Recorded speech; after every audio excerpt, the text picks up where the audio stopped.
All right, so we're back.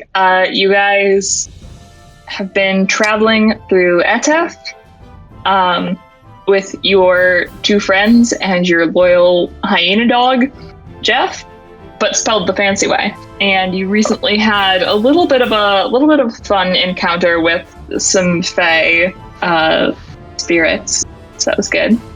Everyone had a great time with that. And then, as you were continuing to head through Etef towards Adroveer, which is the capital, more or less, even though Etef doesn't quite work like that, a messenger hawk from Ayakawa descended, and it was bringing to Kiva some information that she had asked for from Hero, your friend in Keltier. So the one that Aspen made out with. Yeah. Allegedly. So I believe if you go to the journal tab, you should be able to open that up. I don't see anything. I see... Yes. So for now, I have given it to Kiva. If you would like me to also give it to Aspen so you don't have to re-say everything, I can. Yes. Cool. Yeah. All right, you should both be able to find it now. Great, yes. I like that you specified that it was summarized and not verbatim. Yeah. Sometimes I have the energy to write things verbatim in not my voice, but this was not one of those times. So you have some info, you have a couple leads to follow. It's very fun. Where is Ivergard? That is... So let's hop over to the map. The map. All right, so you guys have left Adroveer. No, you're approaching Adroveer. Gosh. Ivergard is the capital of Aldhala. It's over here. There's going to be a little bit of... Is that where Ozzy's from? Ozzy is from Aldhala, but not Ivergard. He's from somewhere in this. But that's the organization that he's mad at. They're there. Oh, the Tithinian sister? Yeah. Ozzy is mad at the Tithinian Sisterhood for essentially co-opting Eris's life the way they did, and the fact that he was their responsibility is with a note that I took, which I don't know what that means. The grammar is not correct. So I get the vibe. Yeah. Great. So this has come in, this is a letter in a hawk. Yep. Or letter delivered by a hawk. I guess it wouldn't be in a hawk. That would be gross. The hawk just ends and just spends a couple seconds coughing and coughs up a scroll. Great. Okay. Great. Oh geez, how do I speak? Ozzy, looks like this is a organization that and he will hand him the letter to Kiva will have read out the letter out loud for him. But she does go to hand it to him and then just pulls her hand back immediately because she did forget. Kiva reads the letter out loud, and then turns to Ozzy and is, Ozzy, this is this the organization that you have a vendetta feels like a strong word here, but I don't want to put words in your mouth. It's somewhat of an appropriately strong word, yeah. Yeah, they're the ones. Well, perhaps this letter of introduction could benefit your goals as well. Although perhaps we don't murder anybody using a letter of introduction from Hero. I don't want to put him in a weird spot. I mean, I wasn't planning on murdering anybody without quite a bit of forethought anyway. So. Well, so we're settled on that. Good. Then you guys... my other question is, so the information part of it, saying that, they're scholars don't know, so... To that end, but Kiva knows there's giants. Kiva does. So From this, it seems as though Kiva might be the only one with solid evidence. Huh. Interesting. Okay. Can I do, like, a retrospective insight check, then, to see how everybody I've ever told the story to, if they, like... If people think I'm crazy when I say that out loud. All right. Give me an insight check. Because I was thinking that, like, I don't know, I guess I would have thought that if they're a common knowledge, then that's not that crazy. But then if it's not, then, like, reactions of people being like, you're kidnapped by... It sounds like a human in our world saying kidnapped by, like, fairies. Alien abduction? Yeah. Yeah. They beamed me up and they probed me. Yeah. Oh, okay. Okay. Right, Suddenly, looking back over the past over a decade, you're horrified by the concern and the paranoia that basically it's possible that everyone who you've told this story to has thought you were basically I got beamed up into the UFO by the aliens person. Right. Aspen, did you think I sounded like a bit of a kook when I told you that I was kidnapped by giants? I thought it was an amazing story, and I love it. I can't wait to help you find out more about it. I didn't think you sounded crazy. I think it sounds like an amazing story. Which I believe is true. I believe is true. Just to be clear, right, I'm, just, sorry, I genuinely thought that, people knew that they existed, and, okay, well, great, I'll perhaps not share that story going forward. I don't want to give myself a moniker of the crazy queen of Eridor. I'm not supposed to exist on this continent either, technically speaking, so I never thought you were something ridiculous, just and like there's magic I'm not the only one. Like there's magic, like magic exists, so like it's not that big of a stretch to go to big people. I mean, I don't think it's a stretch. I guess it's what it is a bit of a stretch. And I mean, in fairness, you're able to back it all up fairly well with the things you can do. Yes, I've seen far too much evidence that your tale is true just by watching you fight and how you work, I suppose. Does that make sense? Yeah, it's just I think most people just thought they were extinct. But given that they potentially aren't mortal, it makes sense that they wouldn't necessarily be extinct. I just a little surprised. I really thought that they were I mean, I guess no one else had ever said they'd seen them, but I just figured that you can cast spells and you can transform to animals and giants exist. Sort of all kind of feels like of a kin. All right, well, I guess I'll keep that a bit to myself for now.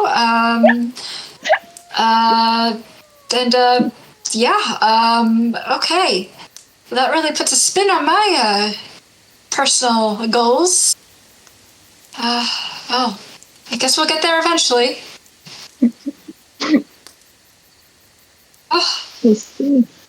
Kiva is going to be so important to the academic community, okay? Yeah, and Aspen can sort of record all the history and work together to bring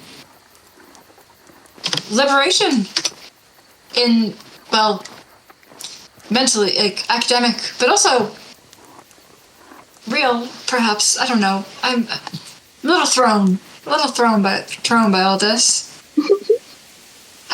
Right. I do have a few questions. I don't know if we can answer them at this time. But what is the difference between, like, titans, just, you know, the giants,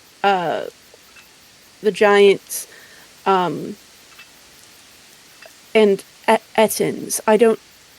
Would Aspen know what the difference of those are, since he's well-read?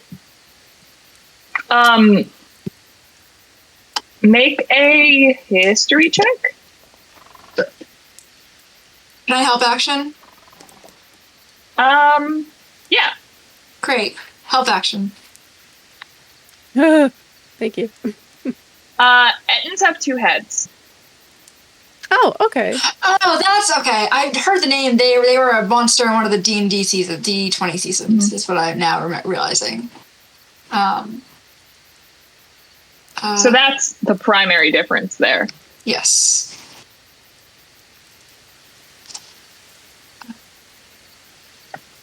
Right. Well, I didn't meet any of the other kinds. Just I think just cloud guys.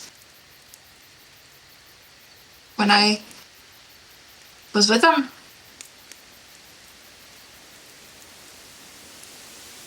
I mean, given all the information here, that sort of makes sense. It doesn't seem like they live in large civilization groups, so it makes sense that you wouldn't have met tons.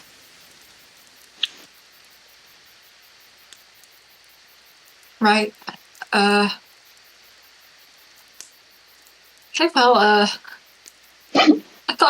really thought that trying to find Freya again would just be a matter of, you know, tracking down her little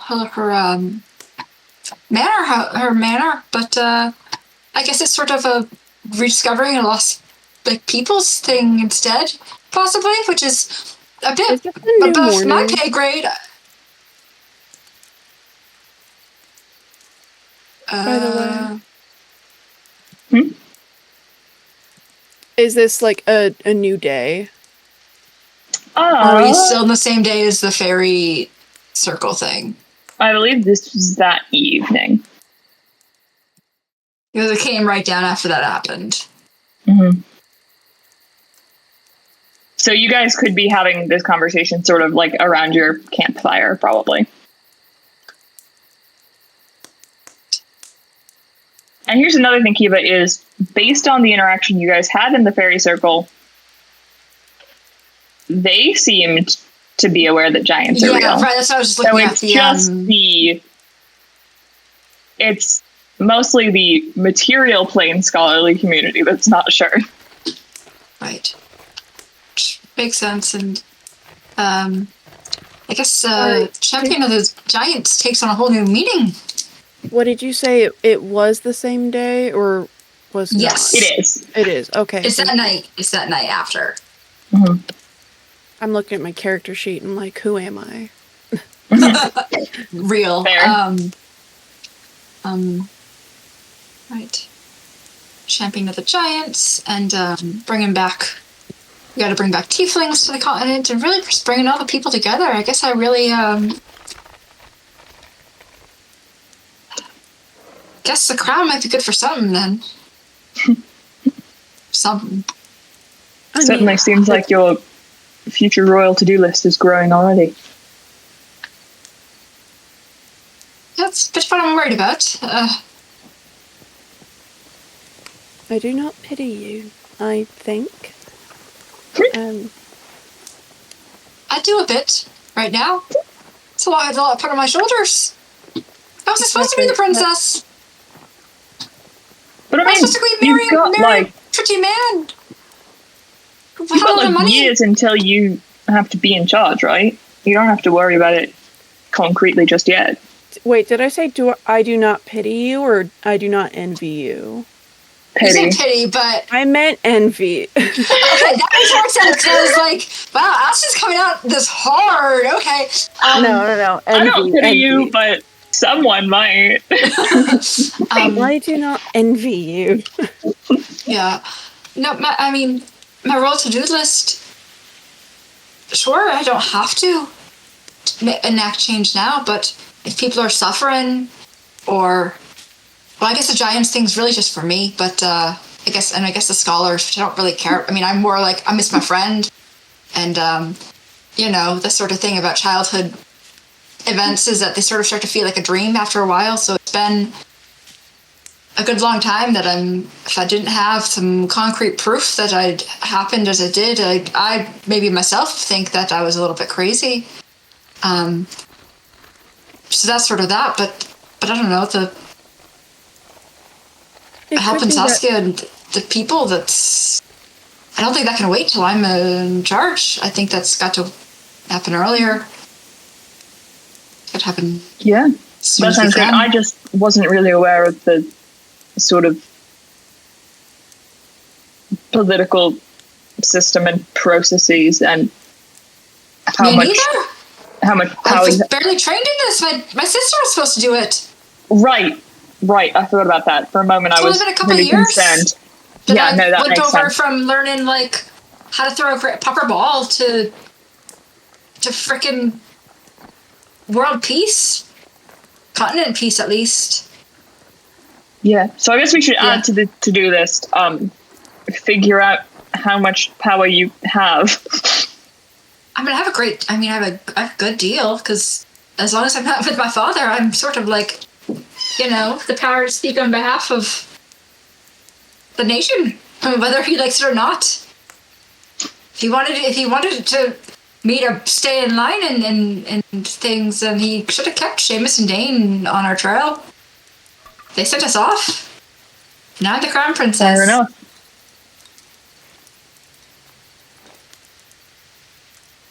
But also it's a lot, so perhaps we just drink our cocos and go to bed tonight. That does sound like a good idea to me, at least. Beautiful. And Caoimhe doesn't know how to cook, but I think she does know how to make hot chocolate. I don't know why, but I think she does. So she goes around with some fancy hot chocolate that she happens to have. There are people who could have taught you. That's fair. I think that's the thing that you would want to know how to make on Princess. I think her uncle probably taught her at some point. They were like after sparring one day, type of thing. So Caoimhe goes and makes everyone who I was also thinking of, so that's good. Yeah. And so Caoimhe goes and prepares everyone like the most delicious hot chocolate. It's really rich and deep and delicious. Not gonna make you roll for hot chocolate. It's just that good. Yeah, there we go. Natural 20 hot chocolate. All hot chocolate on this continent is now 20 hot chocolate. Yeah. I'm declaring that now. Dorian's specialty. Yay. Amazing. And then everybody can take a long rest because it's bedtime. Amazing. Sleepy and Kiva, time. you dream about the time you spent with the giants. Oh.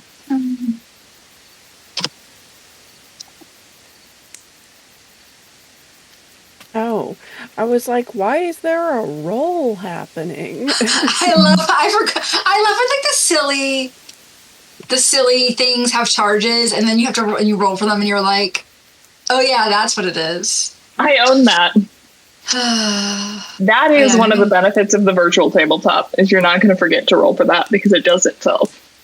Yes. All right. So the next day you have another full day of travel, pretty much uninterrupted. And then as it's getting to, let me pull up my notes. And not my school notes, actually. Thank you. Why not? Yeah. Let me just read to you about the myth of universal emotions. That'll be good. Everybody's getting a psychology degree today. Yay. Ooh, that reminds me, I have to apply to graduate tonight. Okay, moving on. Yeah, that's a good thing to do. Yeah, please.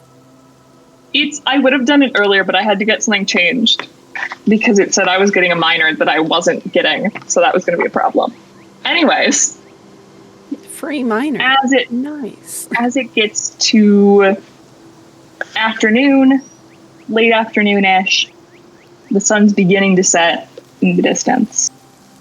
The path before you finally begins to widen, tall trees arcing gently overhead in organic imitation of a colonnade.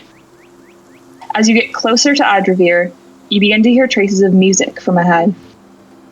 Dotted sporadically along the path are what you assume at first glance to be lanterns suspended from tree limbs, but a longer look reveals them to be clusters of dancing, swirling fireflies. Before long, you reach an open clearing, stars twinkling overhead.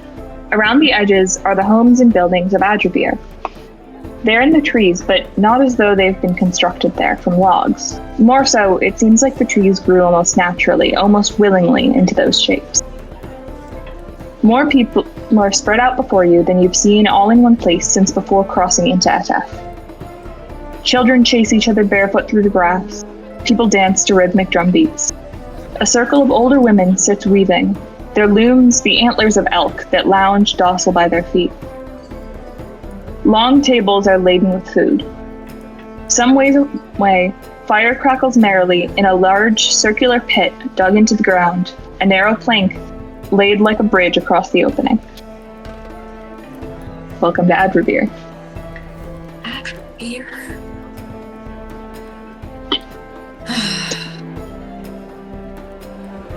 That was beautiful, by the way. 10 out of 10 description.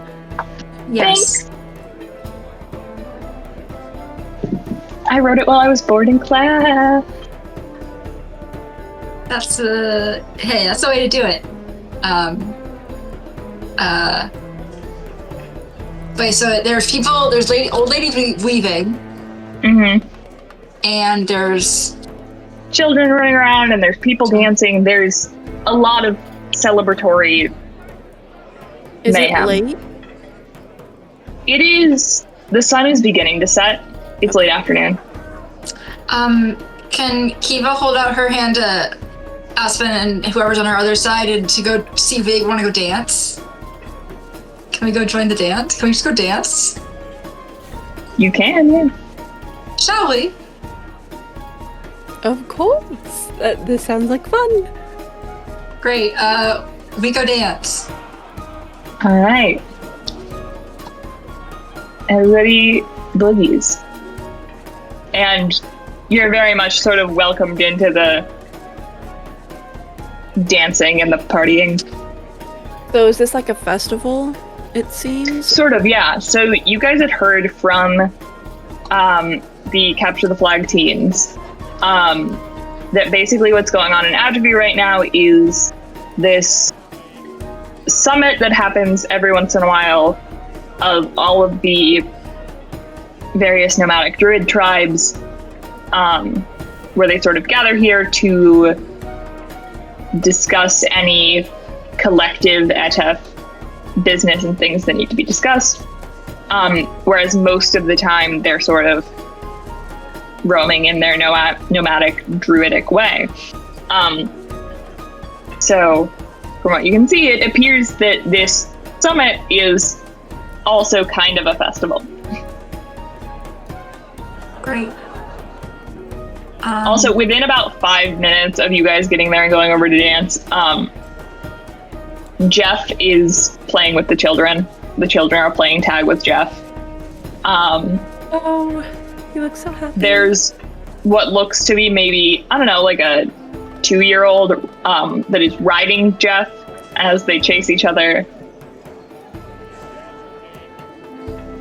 To Saskia, that we don't think Chef's gonna bite the tot, do we?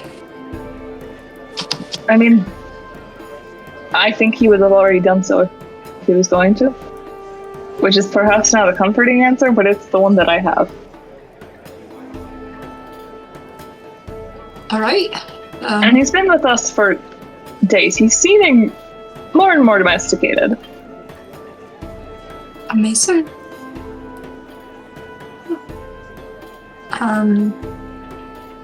Okay, I feel like we danced for a bit. Yeah. Yeah. At some point, maybe we get sweaty and tired. Yeah. Um, So, you had what were the names on your list for Adroveer? Okay, so there was not a specific list of suitors given for Etef because of the fact that it's less of a politically organized. Yeah, because it's not Right. worth the I match. feel like you've said that every time we've played, and I just keep. No, it's a forgetting. valid. It's a valid. okay. It's a valid. I think it's a valid thing. I didn't remember that until you said it, and I was like, "Oh yeah, that's that."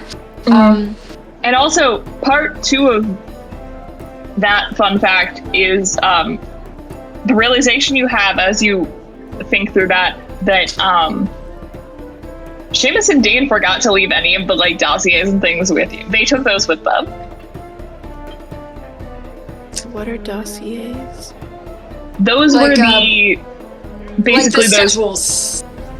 those lists and files of basically Yikes. like the list of men that you had in Ayakoa and the like breakdown files on all of them. Seamus and Dane forgot that they shouldn't take all of that with them when they left. Well, realizing that, well, like I said, it's, if Seamus and Dane wanted me to do a certain thing a certain way, they should have left, they should have stayed. If my pa wanted us to, me not to get my own court and start doing things the way I would do them, then he should have put stricter guards on me. So, sounds like this is a little bit more of a fun tour of the concert than it was before, so.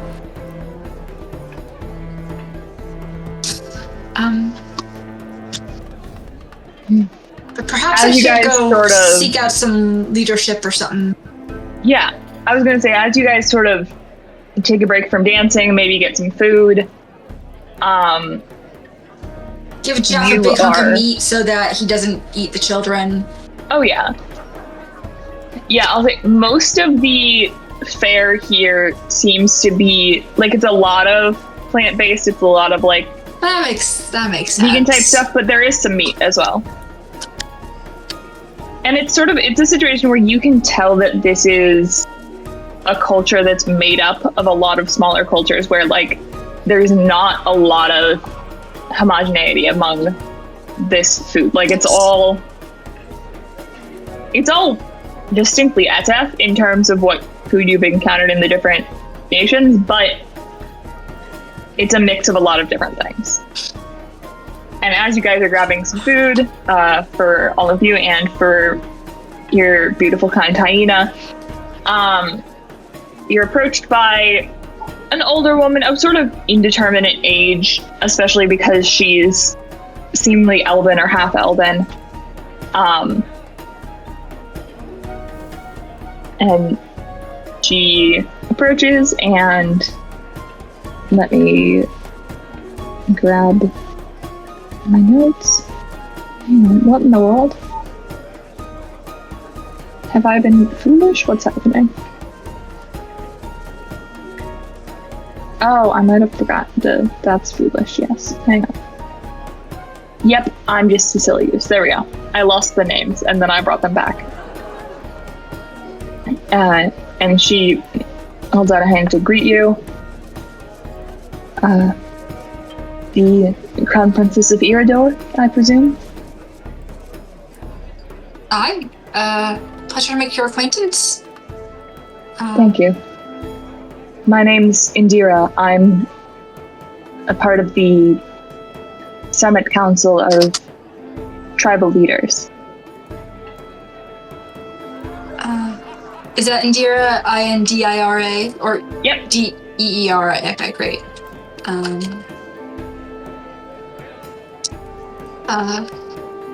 Like I said, pleasure to make your acquaintance. This is MacLeod, and this is Aspen,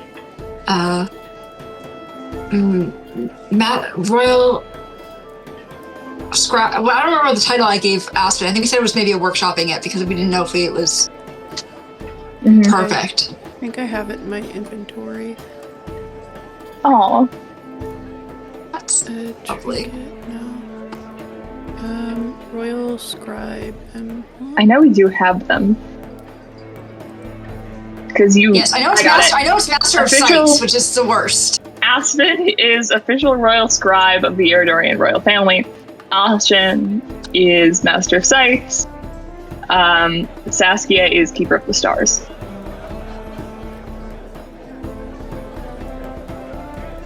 Okay, now let me click on it. Great. Fantastic. Thank you, Foundry.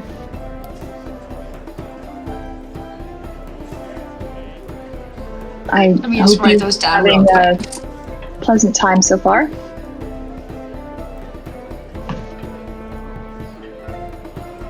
Oh, it's fine.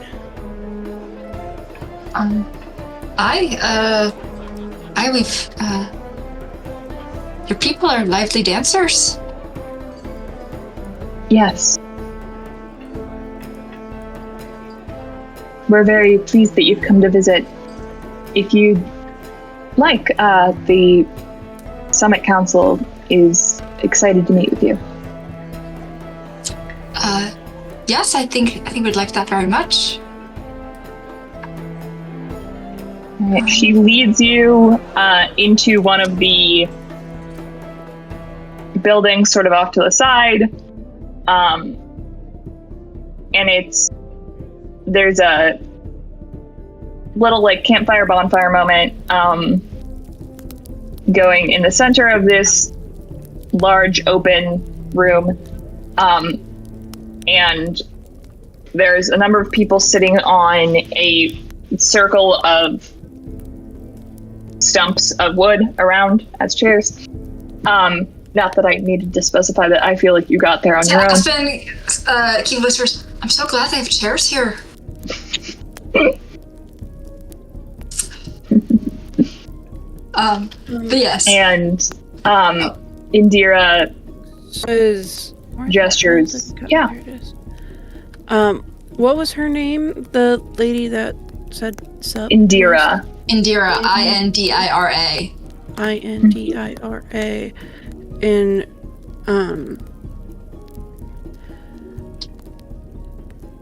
hold on. It fucked up there. Sorry. And she was like the leader Of one of the tribes. Leader of one of the tribes.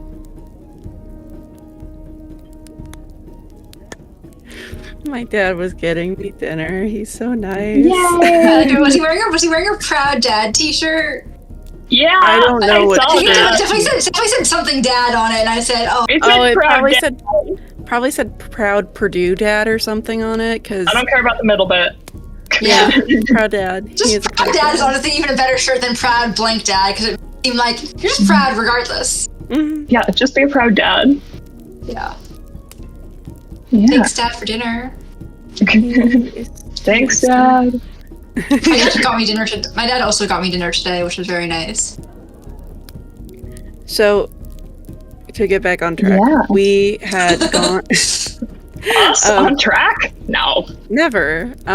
So we went in and she took us to who? What? Oh, that's embarrassing. I just kept clicking on it and it kept showing up in the thing.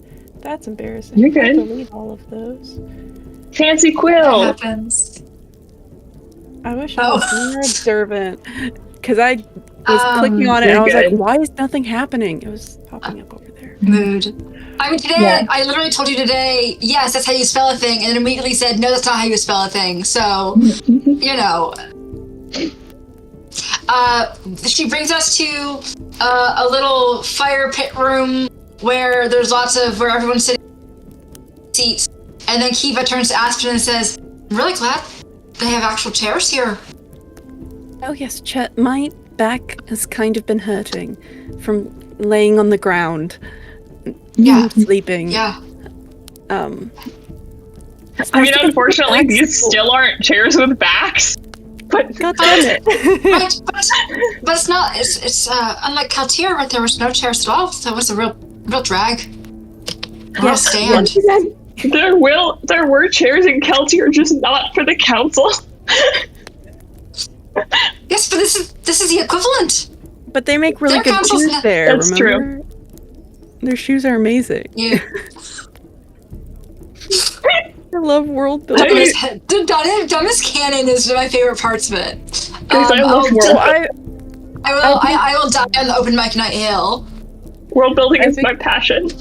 I've been considering drawing like landscapey type things to act as like the thumbnails for like the different videos we post on YouTube. So for Prisma, I'm gonna draw, the prism and like the colors over everything. For Arius, I was probably gonna draw the floating island in the ocean because that's iconic. And I don't know what to do for AEOLUS. Camel. One camel. The horselands. I was considering the horse fields. Right. Although, Yeah. I mean, yes, and also giving yourself a big task since horses are notoriously difficult. I can just draw them like far away, so they're like. He's Yes, just gonna yes. draw the fields, and you'll know that Yes. there could be horses. There's some areas where they're bitten down more, so you can tell the horse. The horses have Yeah. been there. You can also do Camelot and Harriet in their wedding garden. Ooh, that'd be good. Yeah. Okay, In the yeah. corner of the horse fields. Yeah, it's Yeah, good. but Like we've I got- do keep changing the terrain on you guys regularly, so I haven't given like a staple. It's fair. Yeah. But yes, Alright.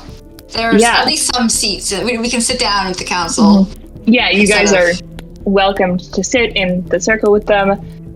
There are about a dozen or so of these tribe leaders.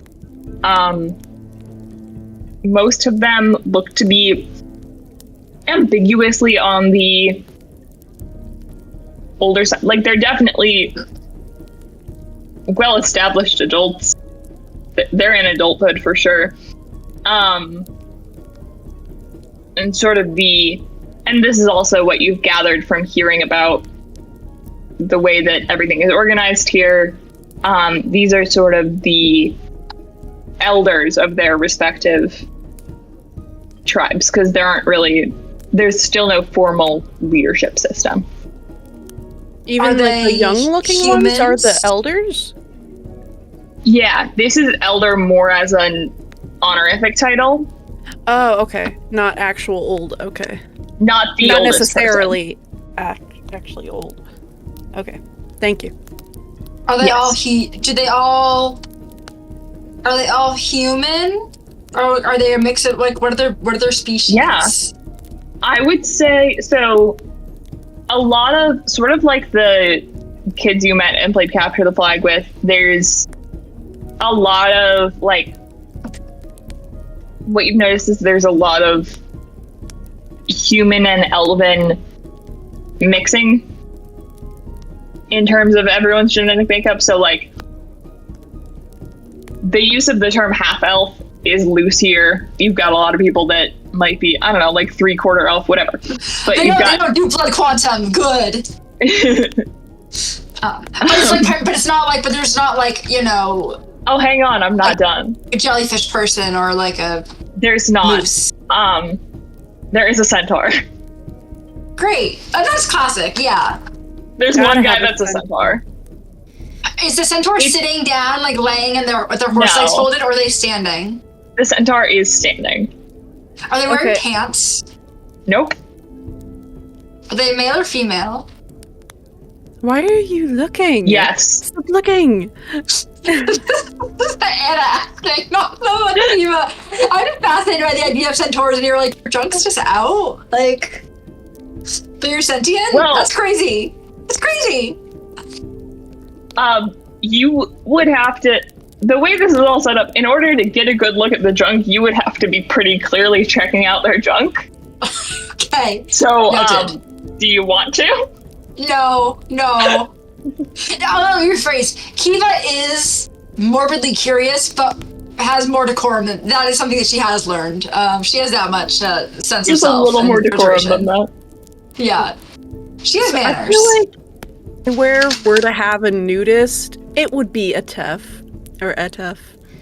Yeah, that's fair. Oh, they're from the vibes you've gotten, there probably are nudists in Etef. You haven't met any, but I'm not surprised. And also, I want to say this: he's been around a lot of horses because of the horse field. So, like, a horse's body isn't that weird to her. It's just the fact that the horse can also talk and is human. It has half a human on it. That's what's weird. Let's explore horses' bodies together.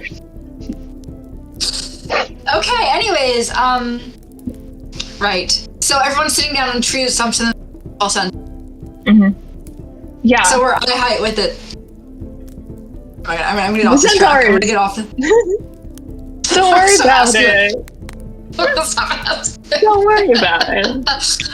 Great. Yeah, I would say in terms of like diversity, you're seeing a lot of, because in Ayako and Keltier, there was a lot more species diversity than you'd seen, especially in Iridor, but there was a lot of species diversity there. Here in Etef, there's a little less species diversity, but there's a lot of, they have a very freedom of expression, gender is fluid society going. I have a question. Yeah. So, Kiva, your dad, I know he's anti, your older sister got with an orc or a half orc or something. They're having little half orc. How would he feel about you getting with a centaur? That little green babies. My question was, what is his limit? Is an elf too far, or is an elf okay? I'm pretty sure it's human. Okay. I'm pretty sure that's. I mean, I haven't read all the specific decrees and stuff back in the castle, catacomb thingies, but library, whatever. But I'm pretty sure if there was a way around it, then my sister would have not abdicated the throne because the line of succession, because she would have been real good at it and had trained real hard and really was going to be a good queen. So I think it's human. I think it's pretty, but I don't know. When we looked through the dossiers beforehand, before Seamus and Dane left, were there any, do I recall any of them being anything but human? Nope. Yeah, pretty sure all the names on the suitor list that I were given was human males, which really sort of about the bloodline. Sure, it goes on.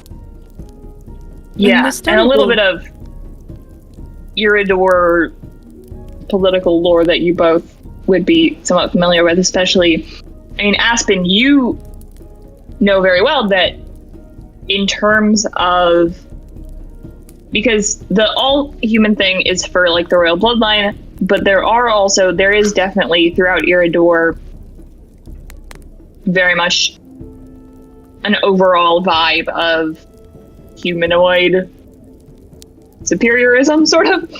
All humanoids or human specific? To some degree human specific. That's for the royal bloodline. But for instance, Aspen's family has elven blood and they're still in nobility and very close to the crown and all of that. Is it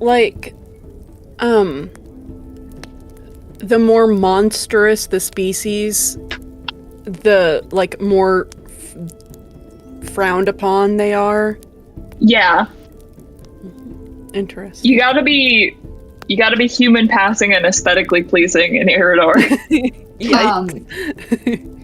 I think I had said at some point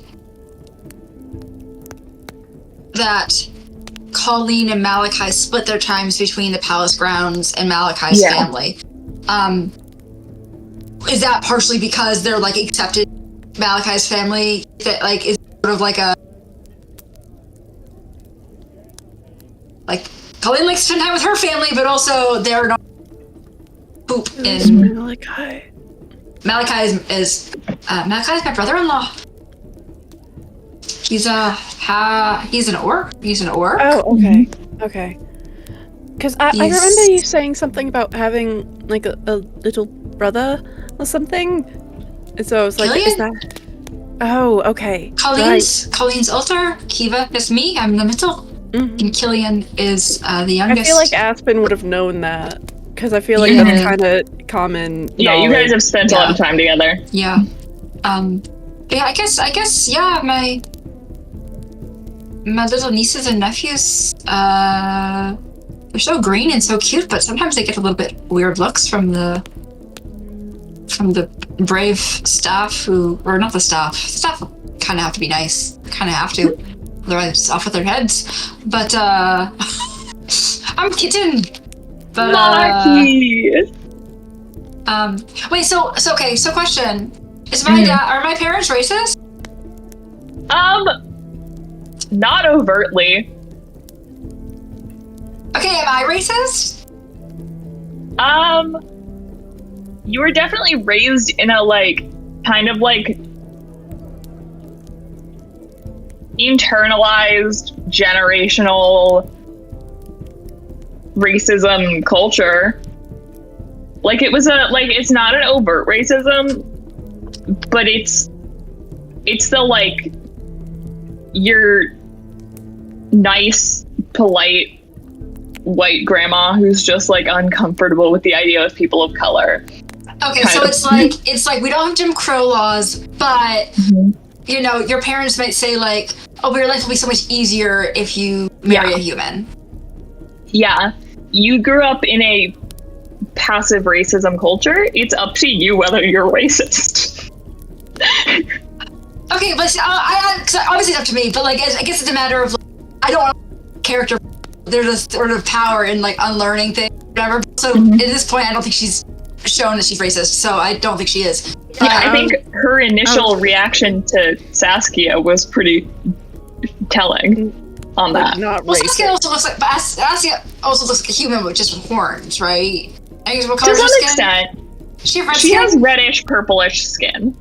Yeah, but different than a hobgoblin. Right. You know, so. Yeah, you might be racist about a hobgoblin. We're gonna have to find out. Yeah, we'll have to find out. We It's were kind of funny in this put into a context. meeting. Yeah. This is important. This is very helpful.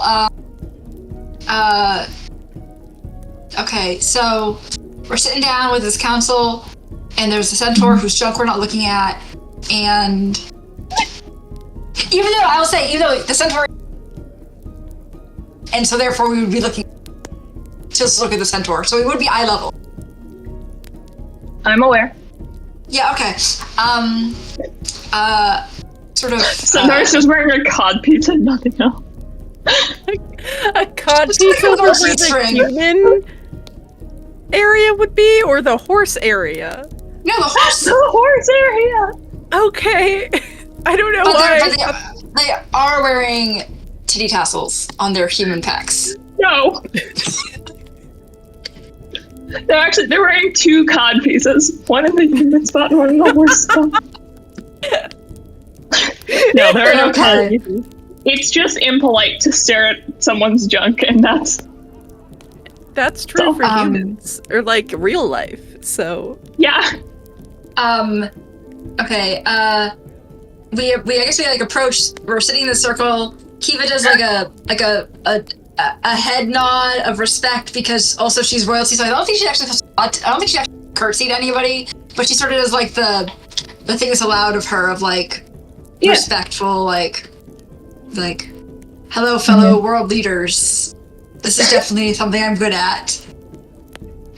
I love everything that's happening.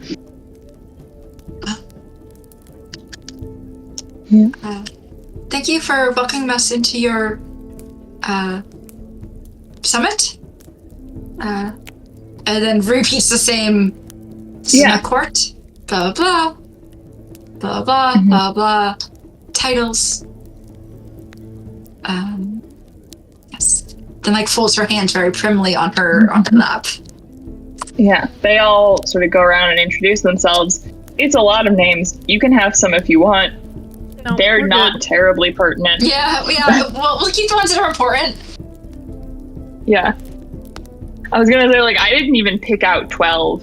I was never Great. gonna give you 12, even if you wanted them. Great. I do want the centaur's name. Yeah. The centaur's name is gonna go in how to spell things. Their name is Nahele.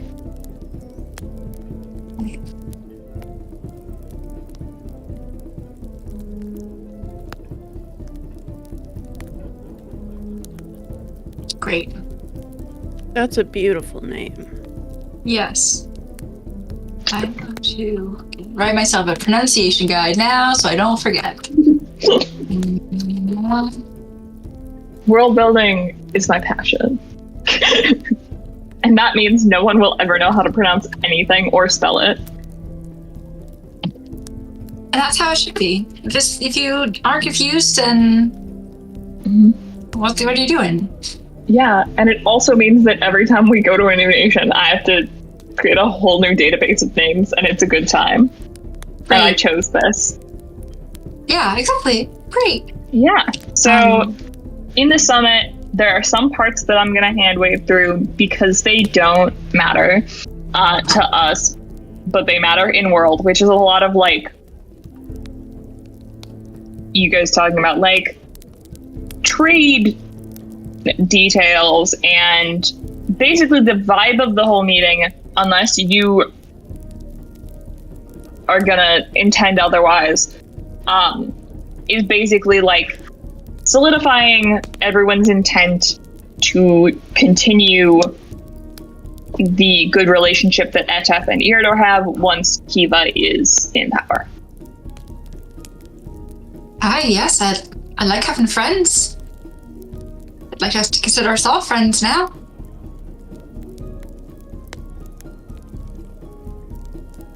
And at the end of the meeting, it's not super long, because they're not super stiff, formal, businessy people. And this is something Kiva did, I think you would have probably read about in preparation for this whole, like, continent tour when you were reading about, like, different customs and traditions and whatever. They essentially seal the agreement and everyone's intent to have a good international relationship with this sort of ritual or ceremony. You guys know, I've just realized that this is like, y'all know in the beginning of The Lion King when they're like, when they paint his forehead? Yes. It's a little like that in that, like, all of them sort of like come up to you in turn and put a dot or a stroke or like a little symbolic bit of paint somewhere on like your face or your arms or something, and that sort of is the ritual that seals this bond between your nations. Beautiful. In return, because I don't have that, I think Kiva's just like, as awkwardly as it sounds, just like places her hand on their face, on the side of their face, and like stares at them while they do this. That's good. And that is what Kiva does not understand, and I don't think Kiva understands that it is a pretty awkward thing to be doing. I think it's awkward, but Kiva does it. Kiva is actually just checking each of them individually for autism. Yes.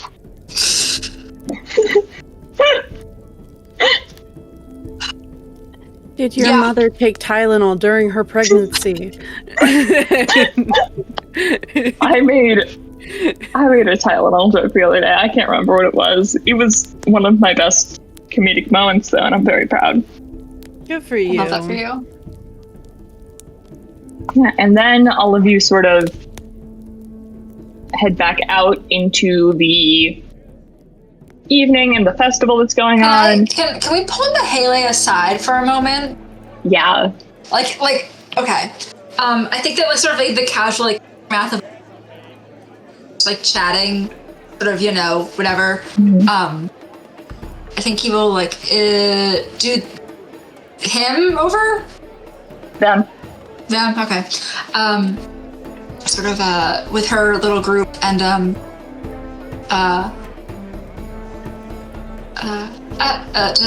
the horse person in front of her.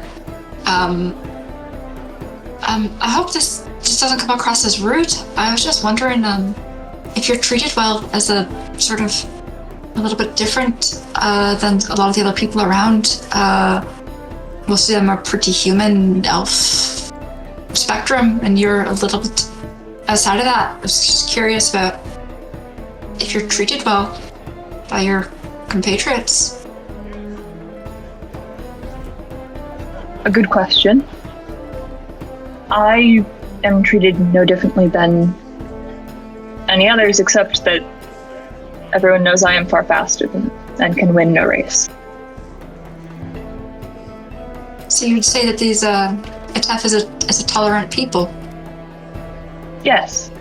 They care no more about the fact that I'm a centaur than they do about the fact that I do not conform to more formal ideas of gender.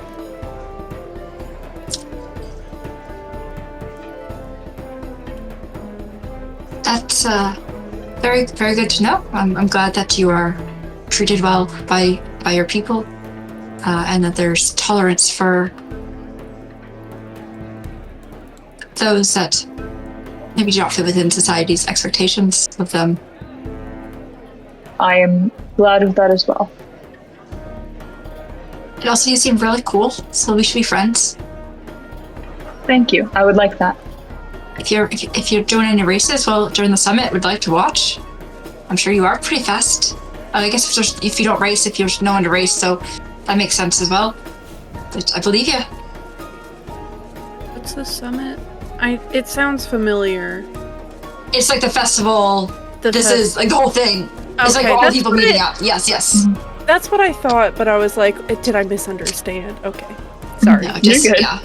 Yeah, no, I understand. Yeah, well, right, we'll see you around. Yes, I should actually go ahead and explain to all of you the next part of the evening that's upcoming, and we hope you'll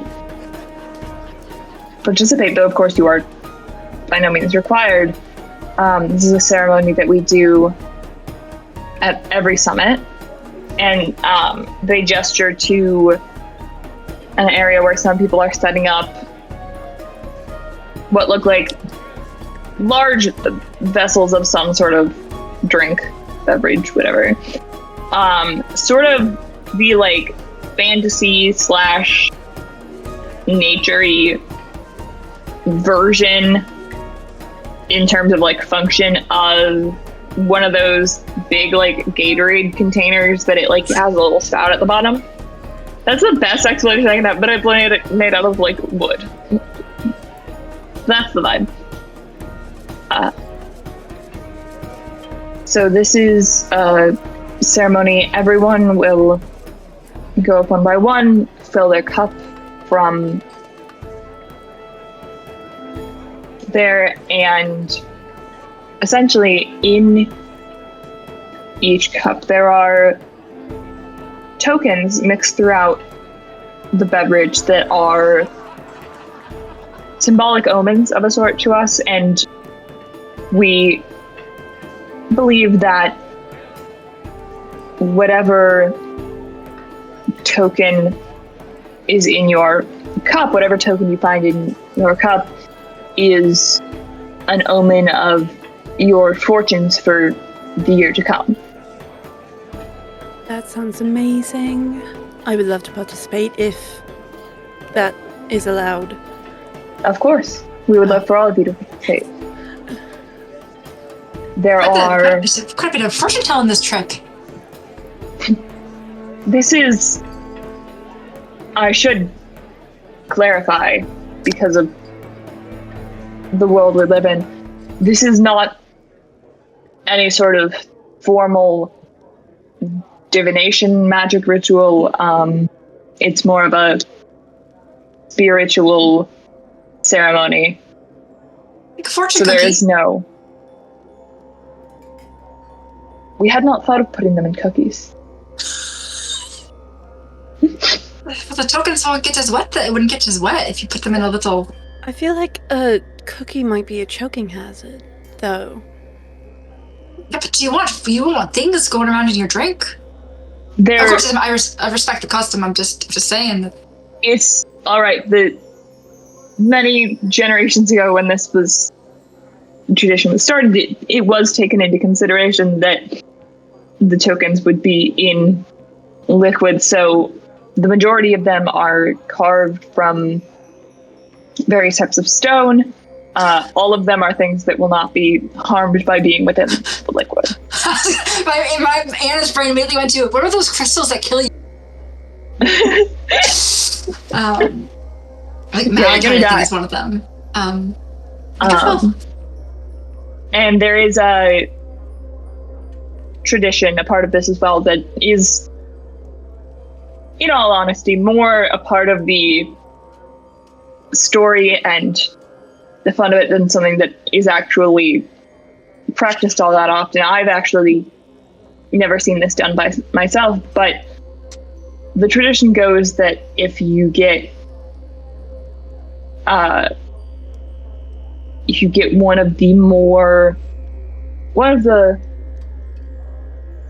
less optimistic fortunes, the only way to break that curse per se upon you is, and he points out the large fire pit with the plank across it that you guys saw earlier.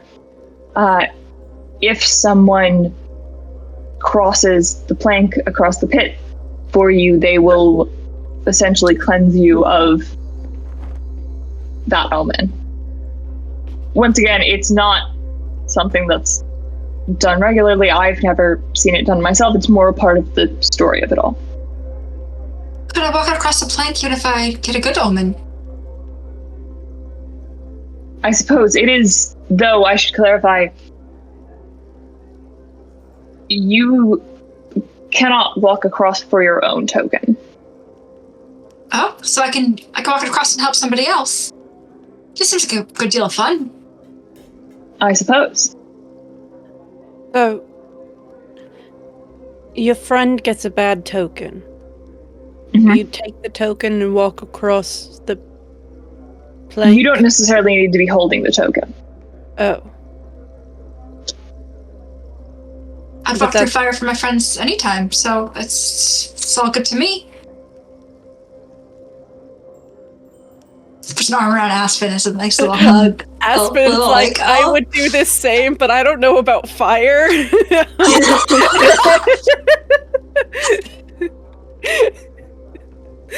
Iconic. I'd walk through anything but fire.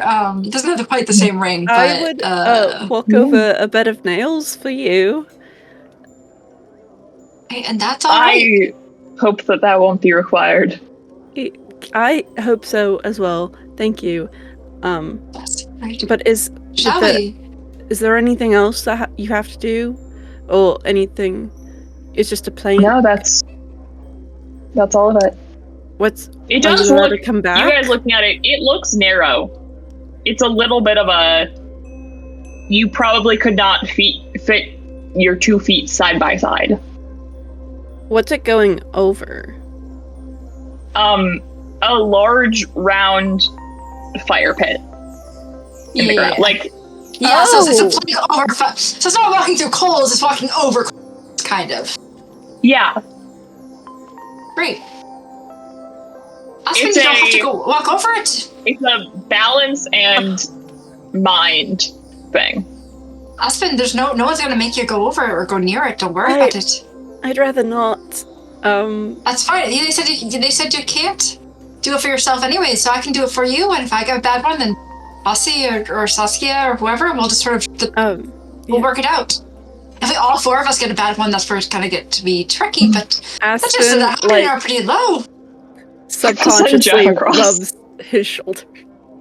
Oh. Friend. Now, I will say, going into this, are there options that would be the most, like, narratively satisfying to me here? Yes. I am... Current thought on this is I am going to just have you guys, like, roll, so it's actually random. If you want to choose the narratively interesting options, you can. I want the narratively interesting option. A roll table. Yeah. How about we roll and then you don't tell us what you do? You just don't. You can just pick the narrative interesting ones, anyways. I like that. I'm probably going to stick with the table because the table is like weighted by how common or rare each token is to get. So that's fun. I'll just have you guys roll. It's more fun if I let the dice tell the story. How many tokens do you get? Each person gets one. Oh, okay. I thought it was like a few tokens. Okay. No. Each person gets one. There are 5 things you could get. Some are more rare than others. It's a good thing that we have 5 of us then. Surely Jeff gets a drink, right? Does this count for so Jeff hyenas? Is a hyena. That's what Jeff's teacher is very important. The beverage is somewhat alcoholic and in several ways perhaps not healthy for your hyena. Yes. Right. All right.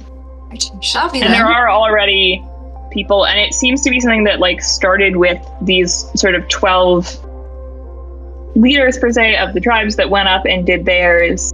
And it's sort of, you get a sense of the pattern of it where a person will go up, they'll get their drink, and the way the like spigot of the thing works, basically it's set up so that you can't see what's going in as it's going into the cup. So they drink, they fish out their token, and they sort of like, everyone takes a moment to recognize their thing. And after those leaders go, you guys are kind of invited to go next. Aspen will go. He is very curious about this tradition. All right, Aspen's going. Roll a d20.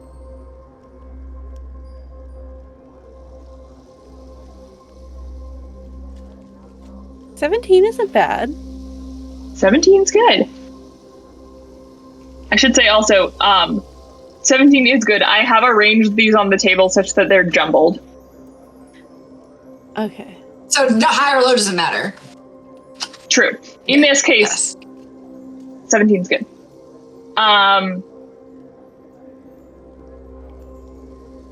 Do I roll actually, now, or I lied. Hang on. I lied. I forgot to jumble them, which means we will be blind rolling, so you don't know how good you got. Okay, I can. Because I was foolish and left them in order. No, yours is fine. I'll leave it.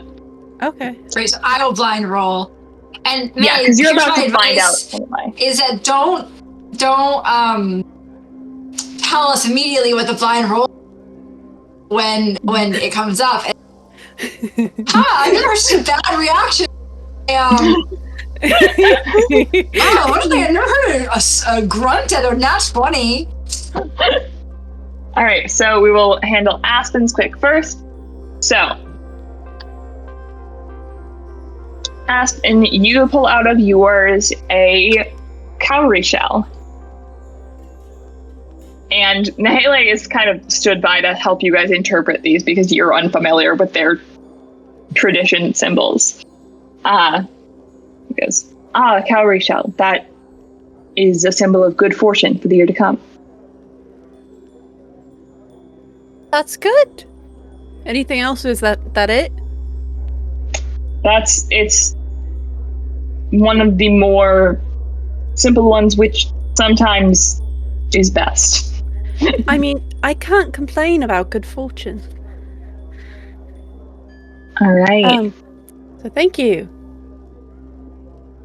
Of course. All right, Kiva, you drink yours and you fish out its little stone. And all of these tokens they're small. They're maybe the size of like a thumbnail, for reference. you pull out a little stone that has been carved into the shape of a sun. And Haley says, the sunstone. You have shot a very rare one. Or rather, the sunstone has chosen you. The sunstone is a symbol of dominance and power. Kiva flexes. That sounds accurate.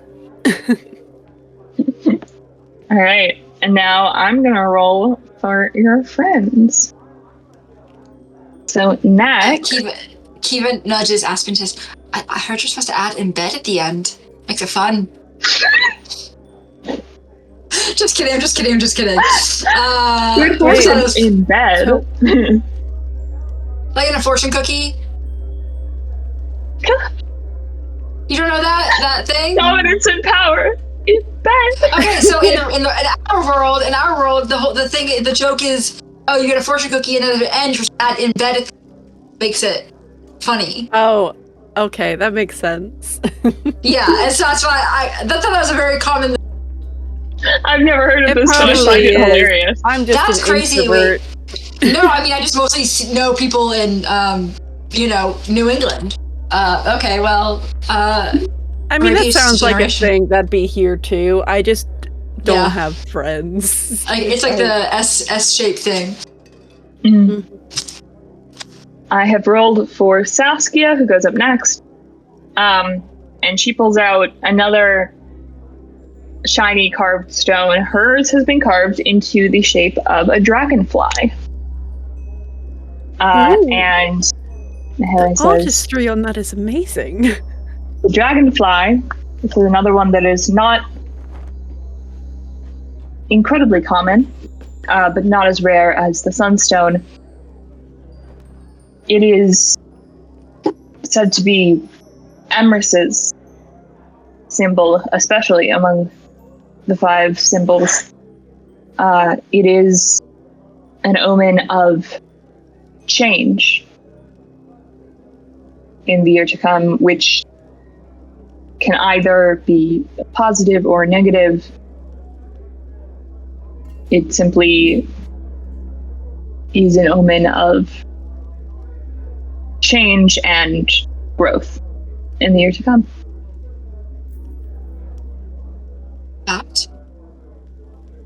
Hopefully it's a good change. Yeah, suddenly I'm very glad that I didn't just go with what I pre-thought would be fun, because these are actually all working out beautifully and I'm very happy. So this is going in the book of let the dice say what they want. Dice Christ knows what he's doing. All right, and Ozzy will go up.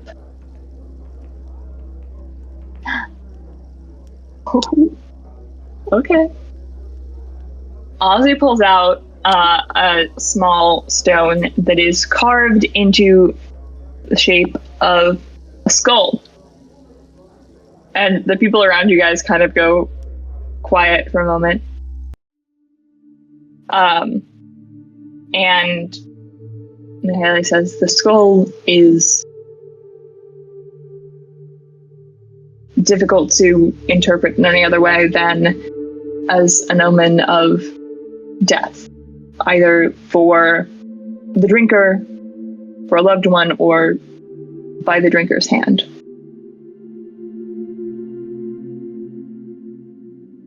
How does Ozzy react? He mostly keeps sort of a neutral facial expression, and because he couldn't see his own token as he pulled it out, he sort of ran his thumb over it and figured out what it was. But you guys sort of see his facial expression kind of twitch for a second before it just he goes into a very passive, neutral, solemn expression. Well, he does have a vendetta against a death god, so I think it's fitting. Jesus. Can Aspen make an insight check to see if Ozzy once cleansed of this one? Go for it. Aspen's Make it with advantage. You know this guy well. Yay! Oh, 18.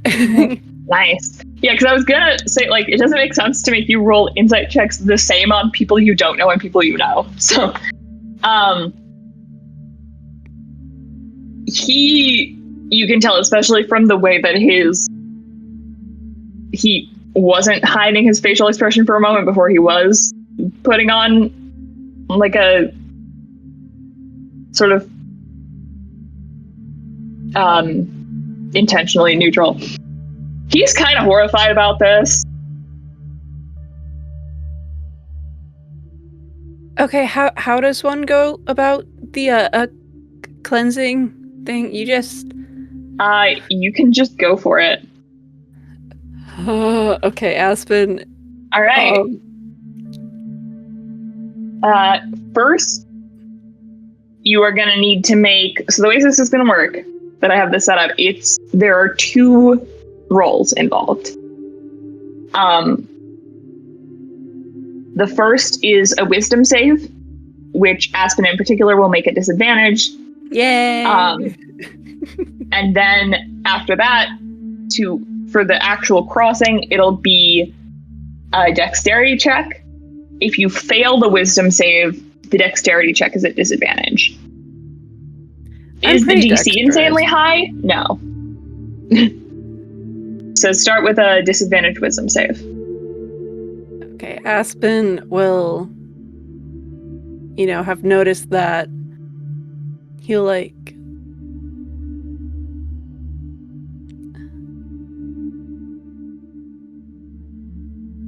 I want to do something equivalent to, like, squeezing his hand, but, like, maybe that's too straightforward.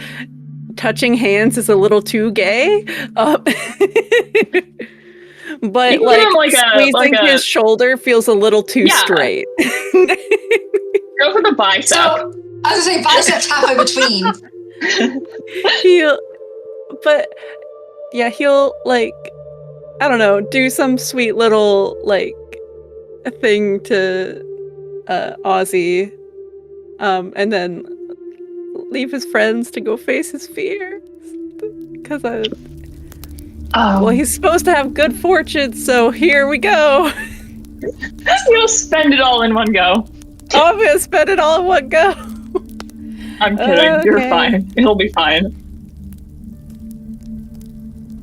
All right. Well, even a 12 passes my wisdom save DC. Like, that was my wisdom save DC, I will admit. Hey, meets it beats it. How big is the fire? Is it, like, just, like, smoldering, or is it, like... There's a lot of fire down there. And I would say the diameter of this pit is somewhere between 7 and 10 feet. Jeez, okay. So you may make your dexterity check just flat. Can I thaumaturgy somehow to give Aspen help? I meant just look at it. Like, can I dim the flames? I can cause flames to dim. Yeah, you can dim them a bit. Yeah, I'll dim them a bit and give Aspen a... Alright, add a d4 to your dexterity check. Okay. D4. Okay. Aspen is, shaking a little, hand rubbing his shoulder. And then he steps up to the plate. Hell yeah, my dexterous lad. He does a backhand spring over it. That would be for a natural 20. Yeah, fair enough. Yeah, but you steel yourself and you walk as confidently as you can. Story. This is such a good story beat. And as you reach the other side and step back onto solid ground, immediately your friends are there to get you. Saskia is like brushing a couple of little sparks of embers off of your clothes and like stomping them out. And Ozzy pulls you into a big hug. He is trying not to cry, but he hugs Ozzy back. And he whispers, "Thank you." Of course. Apparently, I and will of course you've walk drawn through fire for my friends. And you can see you've drawn quite a crowd because, like Caoimhe said, nobody has actually done this in a long, long time. Oh, I missed that part. I missed that part too. We'll all just do it for each other if we have to. I did think that was adorable. Yeah, basically, this is something that over at least a generation or two, well, maybe not that long, but in a long time, this has just been part of the story and the tradition of it, and people don't actually walk over the fire tightrope very often. Because it's scary. But Aspen did it. He is crying a little bit. Very manly, my son. Yeah, and then you guys are, of course, welcome to spend the rest of your evening enjoying the festivities with everyone. Kiva makes the fires go back to normal and then makes them go change pretty colors for a little bit. Just for funsies. Mm-hmm. Yeah, I'll tell you what the fifth thing was, because I liked all the things I came up with. Great. And you only got to see 4 of them. Well, Jeff! What about Jeff? Or Nahile? True. I'm just thinking, I mean, it was also possible that you were going to see less than... It turned out kind of fun that each of you got a different one. Yes. Especially, thank you, Dice, because 2 of you got the ones that only one number was going to do. Wait, does Ozzy get a new one, or does he just get rid? His old one is gone now. His old one's gone. Okay. His future is his own. Yeah.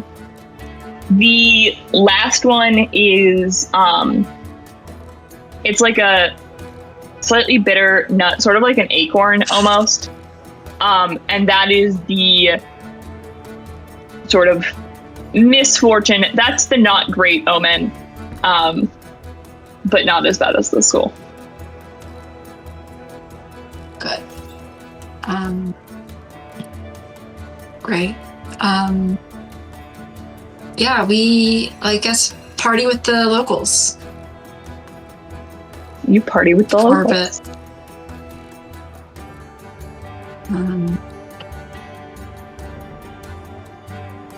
Yeah. And you're, of course, invited to stay in Adroveer for the night. Like everywhere else in Etef, they don't exactly have, very sophisticated lodgings of the level of comfort you're used to, but you could We just sleep on bedrolls. Yeah. If you wanted, you could be inside one of the sheltered areas. Yeah. We'll accept hospitality. In that way. I think.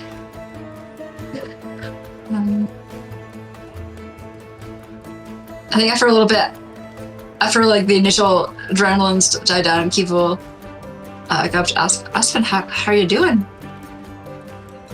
That was horrifying. Why did I do that? It was, I mean, I know why. I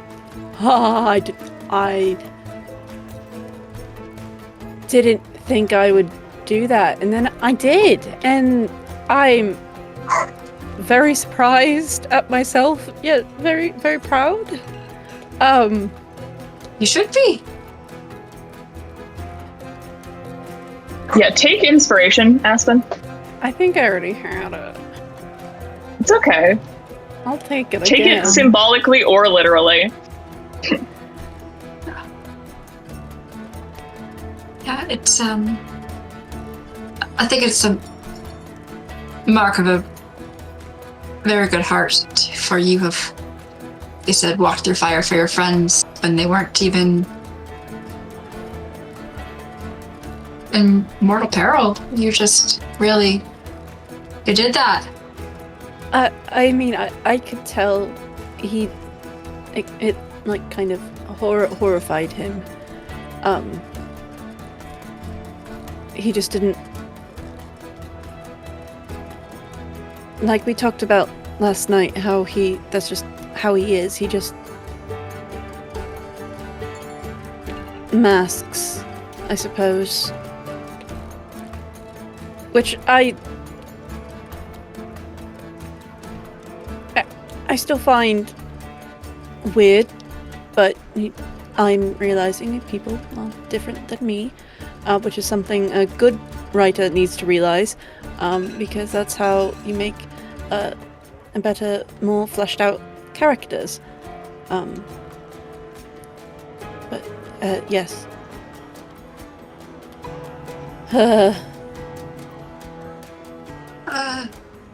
So you did real good. I'm proud to have you as my best friend. Thank you. I'm And proud she'll to have give you as a best a friend. hug, and then we hug, and I think we start crying, and we devolve Yeah, into like absolutely. the friendship crying. Especially like all of you are at least a little bit intoxicated. I was More gonna say, if Kiva's you so lightweight because, knows. well, yeah. And you're just I think so keep it- pretty, yeah. and just the stone you got was so true. It is so strong and powerful and amazing. Do we get to keep the tokens, Yeah. or do we give those back? You keep those. Ozzy threw his into the fire pit after Aspen was done, but That's valid.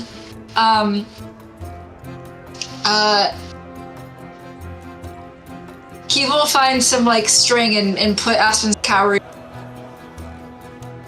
like friendship bracelet. I guess friendship bracelet is just my deed. And it's cute, and you should carry on with that. Yes. And then we'll sort of weave like string around the sun, fasten up. Ditto Saskia's dragonfly, and then we'll like find like something pretty that's not skull. Make a perception or investigation check to find a pretty rock for your friend. Well, you know what? I'm not bad at those things.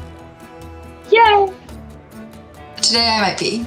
I am a little drunk. I mean, you find a fairly pretty rock. You find a nice rock. Great. And I turn that rock into a pretty. I think I find some smiley face on. I turn.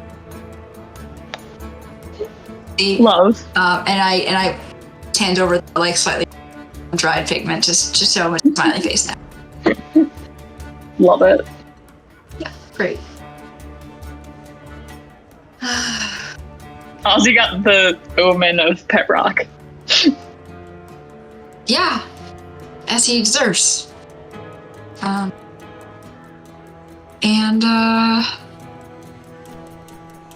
Yeah.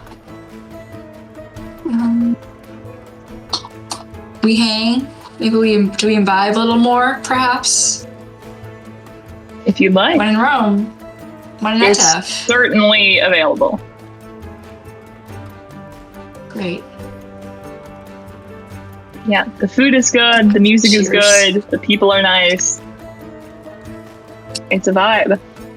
And none of you are cursed with misfortune anymore, so that's great.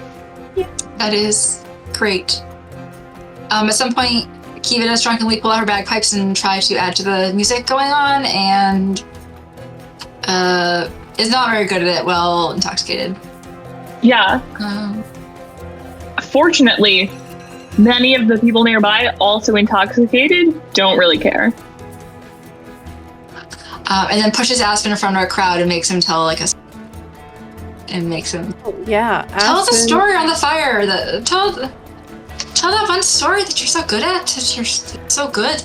Aspen will weave a story by grabbing things from the area around them as inspiration, like you would for like telling a bedtime story to some kid.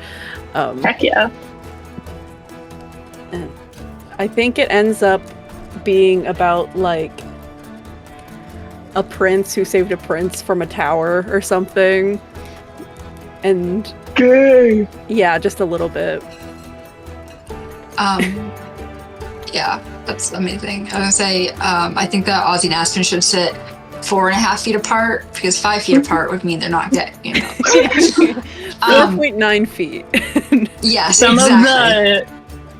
of the druids, as you're telling this story, are sort of using thaumaturgy or things like that to basically make a little like puppet show of your story in the flames of the campfire. And Kiva's thaumaturgy is helping make Aspen like look cool somehow. Making sure his lighting the fire. Kiva is the ring light. Yes. Towards the end of the evening, like before we're ready to start turn, is there anyone there who's really drunk? Yeah. Is there anyone that appears that they maybe wouldn't remember a conversation we were to have with? Yeah, I'd say there's a guy who looks maybe a little bit older than you guys, but around your age-ish, who appears to have been drinking and perhaps partaking in other things as well. That's vibing nearby. Right. I think I sidle up to him and sort of pull him a little bit away. And is he what shape are his ears? On a scale of 1 to 10, how human does he appear? Is what I guess what I'm asking. I need to laugh. Hang on. That's a great way to ask that. He looks. I don't know. I'll give them a 3 or a 4 on the pointiness scale. Great. So some mix of the two. Yeah. Still. I think sort of just pull him into a quiet corner. Whoever, if Aspen and Zeska and Ozzy, like, they can be there, they don't. I think Zeska, or my own character, Kiva, I know her name. Hey, I was just wondering, do you have any, how well do you know the history of continent? You know anything about it? I know a lot of, like, the history of Etef, kinda. I was just wondering, and Kiva sort of like thinks back to what she learned. The Peter Pan NPC, the one who she made out with a bit, and sort of was like trying to be a pretty, but did Etef ever have any tieflings as part of your people? I mean, probably, like, a really long time ago, before they were all gone. Are they gone? They're gone? I mean, they're not, like, here. But have you ever met one? No, I'd do you have think to be, like, old. What do you think you'd do if you met one? I mean, I feel like I kind of dig the devil thing. Like, it's kind of sexy. You know? Yeah, I do know. It is. I think I can see that being a factor. Because I don't know if you're ever heard anything about the where they live in exile out off the coast. I mean, I hadn't heard any specifics. I just knew there was like a war. War's bad. Yeah. We don't really do a lot of war here. What do you think you'd do if all of a sudden they said they want to come back to the mainland? I mean, I feel like it mostly wouldn't be up to me, but like, I don't mean you individually. I meant like, what do you think? I feel like it would depend on, like, I don't know really what they did in the war that there was, or like what that whole situation was. But if they like committed atrocities, that's probably not a vibe. Right? I mean, of course, we wouldn't want atrocity bringers on the land. All right, I was just wondering. I heard some rumors and stuff, so I was just wondering if you knew anything. You seem really knowledgeable and oh shit, really? Worldly. That's probably the drugs. The drugs? Oh, yeah. Well, it's nice to meet you. Yeah, what was nice to meet you. What was your name again? Do you want to like make out? I think I'm all right for today, but I appreciate the offer and the ask. Yeah, that's cool. Yeah, no means no. Consent is important. Right. Yeah. And then where you guys are sitting, he just kind of like starts snoring. Yeah. All right. Well, it's nice to meet you. And all right. Well, bye. And Kiva like walks away in a way in the zigzaggy pattern. So can't follow her if he were to wake up. All right. Just curious about vibes. Yeah. So was I there? Do you want to have been there? It's up to you. I don't know. I feel like Aspen was telling a story, or like in the party. Still, okay. Yeah. Yeah. I think Kiva's realizing that maybe she shouldn't be asking everyone she meets about how they feel. Because maybe. But also, at the same time, I think Kiva's strategy is potentially a good one, because, like, it's not like anybody else is out here trying the let's have an open dialogue about things strategy. So. There's a little bit of a mix, you know, for people she's meeting for the very first time and the very first day, she's not going to come out and be like, hey, so let's, change the world together. But ease in. And with the benefit of drug men like that guy. Moderation in all things. And consent. All right, well, Kiva drifts back to Aspen's, where Aspen's telling the story just in time for the good part, because obviously she didn't want to miss that. Excuse you, Aspen was telling the story. It was all the good part. Yeah, she's heard the story before, so until it gets to her favorite, you know? There we go. They're all favorite, but she gets to sidle away very entrancing.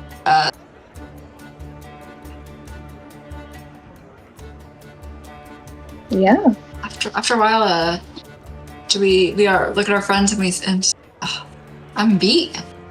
Should we make like trees and sleep? Like, you know, the famous Eridorian sleep trees. Nope. What are you talking about? You didn't have them in your gardens. What are sleep trees? I've read so many books works at Brightwater Academy, and I have never heard anything about Sleep Tree. They're the Neither big do you. the big willows, the big with the walls that come down from the branches. Oh, there's a weeping Like, willow. Do you think you've had enough No, to drink? but they're really good but they're sleep trees because you can go nap under them without the sun getting in your eyes. Okay. This sounds like less a cultural thing and more of a you thing, I'm just gonna say it. You know, my mom's family, is, like, they are the nobility of an area that has trees similar to that. They are, like... Nap trees. They are weeping willow shaped in essence, but they have little, like, sparkling, like, a gem-looking things on the branches. Oh, that sounds pretty. It is. I'd like to see that very much. I'm surprised you haven't. Have I? Oh. Roll It's been a long time if I have. history if you want. I'll just, I don't remember. Maybe I did, but it was a long time ago, so... That's fair. Yeah. Yeah, it's one of those things where probably Colleen has been, but Yeah. But yeah, no. Alright, so let's, we'll go to our bunks and yeah. cuddle on up with our little group. Yeah. Everybody has a real good sleep. Hey, Yay. do we need to long rest? I don't think anyone spent anything. No. Nope. All right. Convenient. So, from Adroveer, you've got certainly a few days till leaving Etef, and heading into Aldhala. Is there anything specific you'd like to do during these next few days of I travel? have a question. Yeah. Is our plan to go, like, try and get a ship to go to Aldhala, or are we going through Iridor to get to Aldhala? Yeah. So, part of the fun of this is that at the time that I was planning your route, I had somehow briefly forgotten that Etef and Aldhala don't share a border. So I had to think about this later. But basically, what you're going to do is... Whoa, I zoomed out instead of in. Okay. From Adroveer... Hang on. Yeah, from Adroveer, you're going to come down to, like, the coast, somewhere along the coast here. See, can I get it to... Who knows? Okay. And then it shouldn't be too difficult to, from what you've heard, find somebody with a boat who's willing to take you across to a port in Aldhala. Right. Beach day would be great. Should we take a little mini vacation? Of a And a beach episode. Beach episode. What are you yawning for? You just long rested. I'm just constantly tired is the thing. I wish I could Real. wish I could be completely refreshed after 8 hours. Yeah. I literally, I don't know what it's like to not I be... could be 6 because it's 2 hours of downtime and then 6 hours of sleep. Yeah, you got stabbed in the neck by some guy. 8 hours of sleep, you're okay. Mm-hmm. Not that I, in all honesty, have tried out a real 8 hours of sleep all that often, but... True. Real. So, do we think we have made a good enough, like, impression on Adroveer, that they won't be mad that you aren't, like, definitely aren't going to pick a suitor from there? From Etef? Yeah, because I think that they don't really care, is my guess. Yeah. They don't really care about monarchy, and okay. royalty or nobility. I know we were kind of just coming here because, you kind of have to, because they'd be offended if you didn't, probably. Yeah. And I feel like I didn't like quantify this, but I feel like I would have like formal some sort of formal gift, being a good guest. That was like a gift. And I think Kiva will get up early and she'll go find some wildflowers around, because I guess that's her skill that I gave her. That's her little hobby, and she's proficient in flower crowns. Yeah, and so I think she will weave some, and then again give them to like the children of any persuasion who would be interested, and or adults, anybody who wants.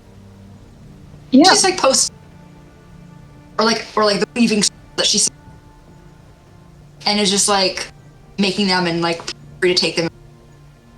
She says gifts. Cute. Of being a people's princess. Super cute. Yeah, in fact, you guys kind of get the vibe that from the culture of Etef, probably it would have been upsetting to any of them to consider becoming part of the Iridorian monarchy, because that's a very different culture.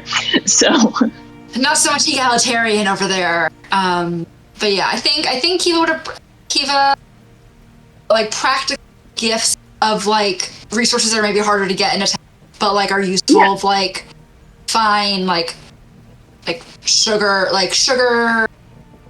flour, or like things that are things that are useful, but also like a little bit of luxury, but luxury. Yeah, as her like gift to the people, like all the different groups, and the flower crowns are from her. Cute. And then she does make them for her friends, of course, where horses and our horses have them also, and Jeff. And Jeff, of course. Jeff actually has a flower collar. Jeff wears it correctly and well for about 5 minutes, and then starts like trying to eat it. Okay, this is a crazy thing to ask, but oh god. Can we make Jeff a little don't approach me like service? Not with the resources you have on you right now. Great, okay, we'll look out for them. Cool. Great. In the meantime, the next time you're in a place with like a tailor. Great. Hey, we made our camels wedding outfits. We can make our hyena service dog vest. Absolutely. Yeah. I think going to the beach would be great. Awesome. You spend a few days heading down from Adroveer towards the coast. And when you arrive at the coast, it is sort of like, it's not like beachy. It's more of a kind of, it's a little bit of a rockier shore situation. That's fine. We can put some blankets down. Yeah, good. You guys spend a day enjoying the coast then, and sort of enjoying that you've been in this very much more thickly forested part of the continent for, I don't know, like over a week now, probably. I don't care how much time has passed. I'm just a girl. And so now you're back in the open, which probably feels kind of nice. Yeah. It does. Yeah. And I feel like that is honestly kind of a sensible place to end the session. Amazing. Mm-hmm. Yay! Yay! Yay! 2 nations down, several to go. Several to go.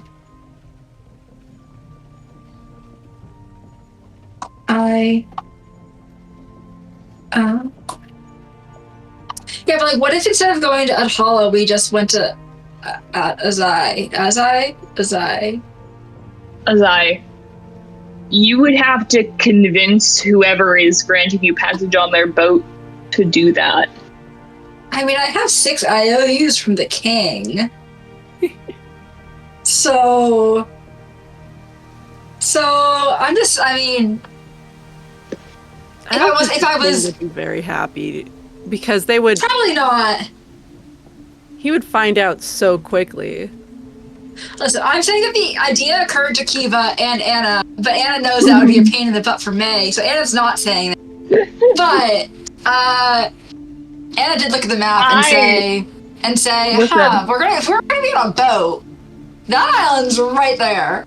I appreciate that at the very least you're mentioning this to me at the end of a session when I would have a week to plan. I mean, I'm not going to say we're going to do that. I'm just saying we're going to be on a boat. Yeah. Yeah. Aspen has been on a boat before. Yes. I think once. He like has. an actual ocean-faring boat. Maybe like a... At least once, because if you remember, the way that you got to Ayakoa was up and around. Yeah. So these Did are I go up and around? Yes. I believe both of you went up and around. Great. Because these mountains are not glamorous to cross. Yes. I think during their beach day, Kiva really likes the ocean because Iridor being so landlocked, they don't get to go very much. But she does little toes in the water kind of vibe. Mm-hmm. I could see you having a summer castle. I was gonna say, I feel like there'd be a summer estate down, like in the south, a couple miles of coast, and it's like half of it royals. Basically, where your cursor is on the map, actually. Yeah. Right. All right. That's for this. They call it the summer. Oh yeah. Like the way that rich people do that. Yeah. Yeah. It's the summer. In fact, while they're at the beach day, summer cottage is only a couple days ride that way. Maybe we should go there. Sorry, a cottage? Oh yeah, your father must have been with us sometimes one summer. He's come down to visit. Potentially, but I guess you weren't there. A cottage? Yeah, Aspen, if you think about it, you make the connection that this is perhaps the same structure, maybe, that you've heard your father refer to as the Summer Palace. Oh, cottage! Really interesting. Yeah, it's got a beautiful. Yeah, it's got a beautiful little thatched roof and that's like one little outcropping has a thatch. Oh yeah. Like I don't think it was a cottage maybe at one point, but then it grew. There is a cottage there, just also some other things. Although Aspen was nobility, would they have a summer home? Or a probably home of some kind, but I would say more often when your family was going away from home, it was to go to the area near that forest that your mother's the guardian of. That was more often where you guys went. That makes sense. So, like, that would be our home, our summer home thing. Yeah. / actual home? I don't know. Second. Alternate home.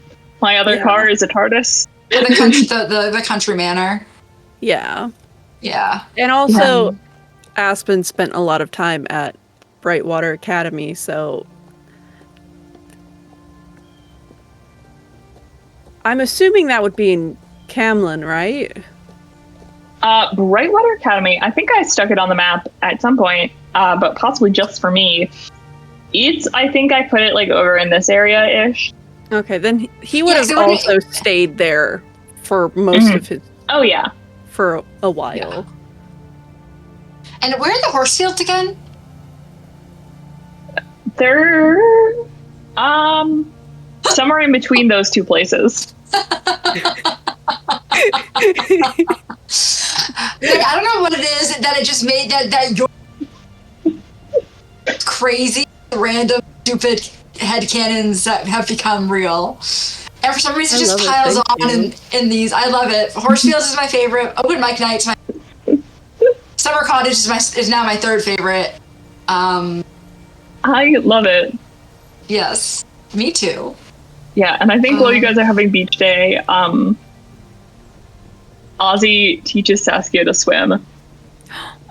Because she, despite living her entire life on an island and having been on a boat, because she's stowed away as a rat on a boat and that's how she got here, she doesn't know how to swim because they... Basically, the knowledge in tiefling culture of how to swim was kind of like forced out of them generationally so that they wouldn't be able to leave. And she says she can't swim speed, and she can't swim speed yet. Yeah. True. How does Ozzy feel about returning to Aldhala?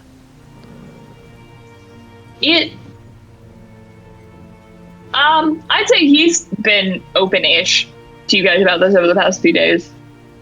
He's definitely happy to be going home in a lot of ways, and because on the way to Adroveer, you guys will probably pass where he grew up and he can see his family. Right, we're gonna meet his parents, because he's a little farm boy. He is. A cutesy little farm boy, so adorable. Okay. And so that part of it's good, but also there are certainly some feelings about the fact that you guys are going to Ivergard while you're there, which is where the Tithinian Order is primarily located and where his man spent a lot of time leading up to his unfortunate demise. And so there are parts of this that are going to be rough for him, but it also is his home, so. Was Ivergard always our goal in, like, that's always where I was told, like, that's where my schedule set to go, was always Ivergard? Mm-hmm. That's the capital. Great, convenient. It is. Also logical, but also convenient. Sometimes a lot of things happen in capital cities, which is handy. Yes, exactly.